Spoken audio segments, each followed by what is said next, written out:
morning started like any other Tuesday for Richard Hayes. At 62, he had built his manufacturing company from nothing, turning it into one of the city's most respected employers. His silver hair was neatly combed, his suit pressed to perfection. He arrived at the office before dawn, as he always did, but today would be different. His assistant, Maria, found him first, her face pale as she gripped his office door. "Mr. Hayes, there's something at the entrance. Someone left a baby." Richard's coffee cup froze halfway to his lips. What? "A baby, sir. In a carrier. There's a note." He followed Maria down the corridor, his heart pounding harder with each step. Sure enough, just inside the glass doors of Hayes Manufacturing sat an infant carrier. Inside, a tiny baby slept peacefully, wrapped in a worn but clean yellow blanket. Taped to the carrier was an envelope with his name written in shaky handwriting. Richard's hands trembled as he opened it. The note was brief, but each word hit him like a hammer. "Mr. Hayes, you promised to protect us when my mother worked for you. She believed in you until her last breath. Now I have nowhere to turn. Please don't break the promise you made to her. This is Emma. She's 3 months old. I'm her mother, and I'm drowning. You're my last hope." Okay. It was signed simply. Grace. Richard sank into the nearest chair, the note clutched in his weathered hands. Grace. The name stirred something in his memory, pulling him back through the years. Maria stood nearby, uncertain. "Sir, should I call the police?" "Wait," Richard said quietly. "Just wait." He looked down at the sleeping infant. She had a round face, wisps of dark hair, and the most peaceful expression. In his 62 years, Richard had built buildings and businesses, but he had never had children of his own. His wife had passed away 5 years ago, and he had thrown himself into his work to fill the emptiness.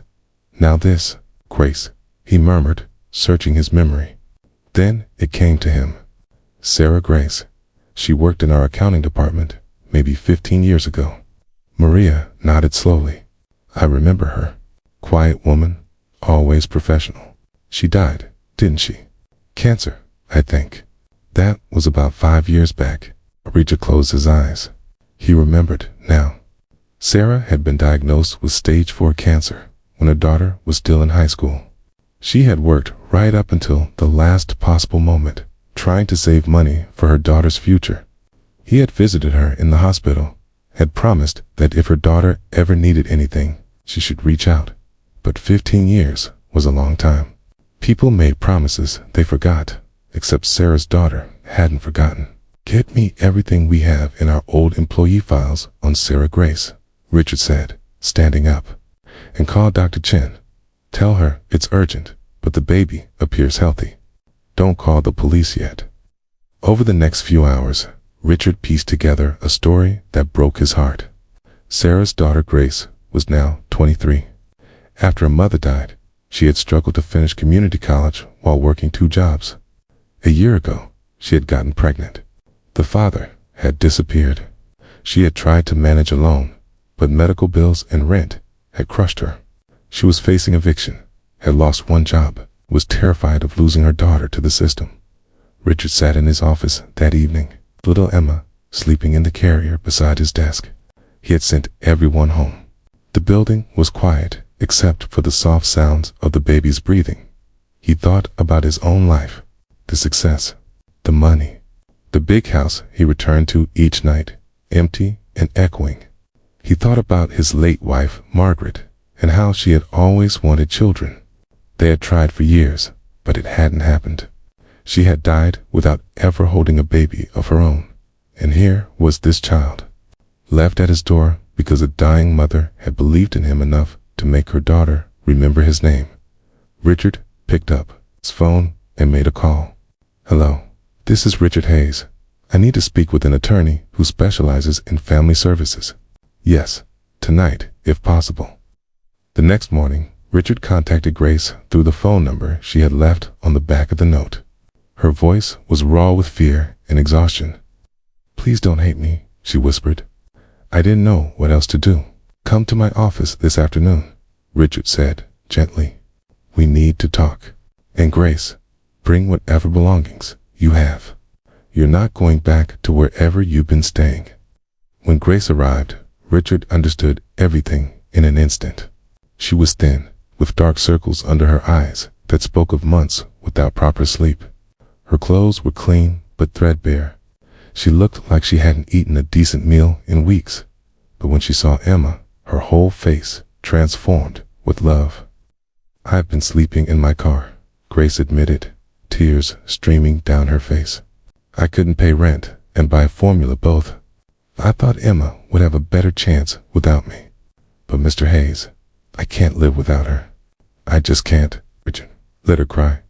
Then he said, your mother was one of the best employees this company ever had. She worked with dignity right up until the end. I made her a promise, and I intend to keep it.